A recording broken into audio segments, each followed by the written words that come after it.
Ready to move in premium triplex villas at Kollur APR Projects. రక్తదానంపై ఎన్నో అపోహలు. రక్తదానం చేయకూడదని, నీరసమైపోతామని, రక్తం తక్కువైతే లేనిపోని రోగాలొస్తాయని అనుకుంటారు. కానీ అలాంటి అపోహలకు చెక్ పెట్టారు నటుడు మహర్షి Raghava.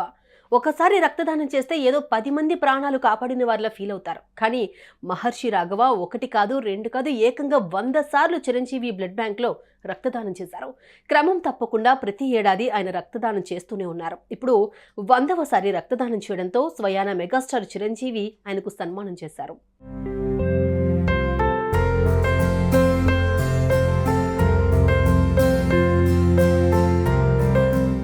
Chiranjeevi blood bank October 2, 1998లో స్థాపించారు మెగాస్టార్. అప్పటి నుంచి వేలాది మంది బ్లడ్ బ్యాంక్లో రక్తదానం చేస్తూ వచ్చారు. అలా 26 ఏళ్లుగా లక్షలాది మందికి రక్తాన్ని ఉచితంగా ఇచ్చి ఎంతో మంది ప్రాణాలు కాపాడారు. ఏ రోజైతే బ్లడ్ బ్యాంక్ స్థాపించారో ఆ రోజే మహర్షి రాఘవ మొదటిసారి రక్తదానం చేశారు. అలా ఏడాదికి 4 సార్లు క్రమం తప్పకుండా రక్తదానం చేస్తూ ఇప్పుడు 100వసారి రక్తదానం చేసిన వారయ్యారు.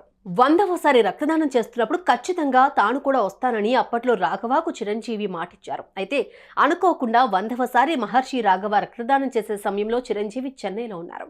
హైదరాబాద్ వచ్చిన ఆయన విషయం తెలుసుకుని మహర్షి రాఘవను ప్రత్యేకంగా ఇంటికి ఆహ్వానించి ఘనంగా సత్కరించారు. కాగా చిరంజీవి బ్లడ్ బ్యాంక్ లో రక్తదానం చేసిన మొదటి వ్యక్తి నటుడు మురళీమోహన్. ఆయనతో పాటు ఆ రోజు మహర్షి రాఘవ రక్తదానం చేశారు. అప్పటి నుంచి క్రమం తప్పకుండా మహర్షి రాఘవ ఇలా చేయడం అభినందనీయమన్నారు. దీంతో మహర్షి రాఘవ సన్మాన కార్యక్రమంలో ఆయన సతీమణి శిల్పా చక్రవర్తి కూడా పాల్గొన్నారు. ఫస్ట్ ఆఫ్ ఆల్ మహర్షి రాఘవ 100వసారి మా బ్లడ్ బ్యాంక్లో చిరంజీవి చారిటబుల్ ట్రస్ట్ ఆ బ్లడ్ బ్యాంక్లో రక్తం దానం ఇవ్వడం జరిగింది.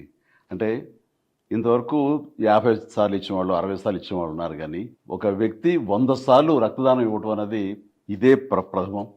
ఇలాంటి సందర్భంగా మా మహర్షి రాఘవని మనస్ఫూర్తిగా మా ఇంటికి ఆహ్వానించి నేను అభినందించడం నాకు ఎంతో సంతోషం కలిగిస్తుంది. సో నిజంగా చాలా గ్రేట్ రాఘవ. అంటే మేము బ్లడ్ బ్యాంక్ ఫస్ట్ టైం పెట్టినప్పుడు మురళీమోహన్ అన్నయ్య ఉన్నారు అక్కడ. ఫస్ట్ బ్లడ్ డొనేట్ చేసింది అన్నయ్య. ఆ తర్వాత అదే రోజున మీరు ఇవ్వడం జరిగింది. అప్పటి నుంచి ఈ రోజు వరకు కూడా క్రమం తప్పకుండా మీరు 100 సార్లు ఇవ్వటం అనేది ఆషామాషి విషయం కాదు. ఈ గెస్చర్ ఇది ఎంతోమందికి ఇన్స్పిరేషన్గా ఉండాలి, మరి ఎంతోమంది మోటివేట్ అవ్వాలి. అండ్ ఈ రోజున రక్తం కాపాడబడి ప్రాణాలు నిలబెట్టుకునే వాళ్ళు ఎంతోమంది ఉన్నారు. ఇలాంటి దాతలు ఇవ్వటం వల్లనే అది సాధ్యమైంది. Very happy. రక్తదానంపై ఉన్న అపోహలు వీడండి. మీరు చేసే పని వల్ల ఓ ప్రాణం నిలబడొచ్చు.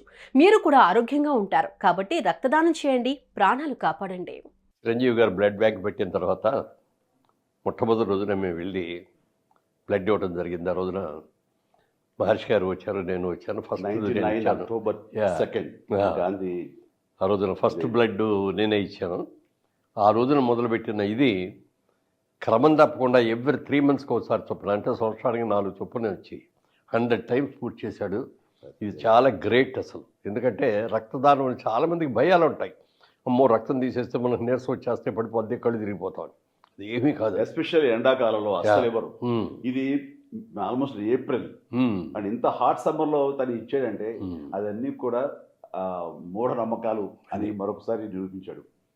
నూతులోంచి నీళ్లు తోడిన కొద్దీ కొత్త జలం ఎట్లా వస్తుందో రక్తదానం చేసిన తర్వాత బ్లడ్ కూడా జనరేట్ అట్లాగే అవుతుంది.